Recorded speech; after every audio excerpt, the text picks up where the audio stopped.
In 2018, tragedy struck the family of a Yakima man who died suddenly and unexpectedly, leaving behind 2 children and many loved ones. But 2 years later, that family has taken comfort in the man's last act, one that saved the lives of several strangers.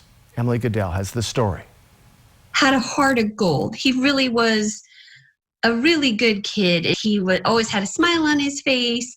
He was so funny. So very funny. On July 31st, 2018, father of 2, Kevin Irby, died unexpectedly from respiratory failure. I was actually home when my brother passed away. I gave him CPR, and they say that helped keep his heart going till the paramedics got there. At the hospital, the family decided to donate his organs. That's all he would want, is to help other people. So he was able to donate both of his kidneys, his liver, his heart, and then he did bones and tissue. It really helps with the grief, knowing that you were able to help so many people. Shauna wrote letters to the people her brother was able to help, including firefighter Reece Chambers. It was nothing that the Irbys ever put on me at all, but I wanted to feel worthy.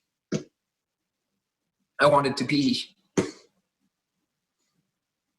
a donor they could be proud of. Just after the birth of his second child, Reece's health started to decline. It worsened to the point where he had to go to the hospital. I got to the ER and they're like, "You are in 90% heart failure and you may not live through the night." I was like, "Oh, geez, okay." That wasn't really the news I was expecting at 29 years old. With treatment, he was able to get to about 50% heart failure, which went up and down for the next decade while he continued to work. Then it got bad again, and he ended up on the transplant list. After 6 months of waiting, he was hospitalized. About a week later, he got the news. He was getting a new heart. You can't even imagine the mixed emotions you have to go from literally dying in a bed to knowing you're going to live, but knowing the sacrifice that someone else and another family just made.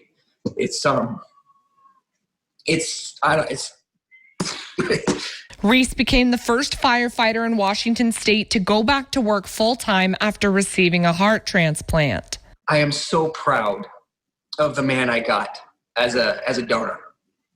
Like, I'm proud to carry him around every day. Those first holidays were hard for the many families across the country who have lost loved ones due to COVID-19 or are spending the holidays apart to protect them. Shauna and Reece had some advice: to focus on the good. Everyone needs to find a way to celebrate what they have, the little bits of joy that they can find in the sorrow. And be thankful for all that you do have. I got 42 years with my brother, and a lot of people don't get that many years with their family members. So I'm grateful that I got him as long as I did. In Yakima, Emily Goodell, Cap gave you local news. Thank you, Emily. A wonderful story. The families had planned to meet up this summer, but had to put those plans on hold because of COVID-19 restrictions. For more on the story, head over to yaktrynews.com. And it's always fun in the holidays to get a story that gets you in the feels. It truly does. My goodness, that gave me chills. Yeah, Kudos, Emily, absolutely. for that. So again, beautiful story. Yes.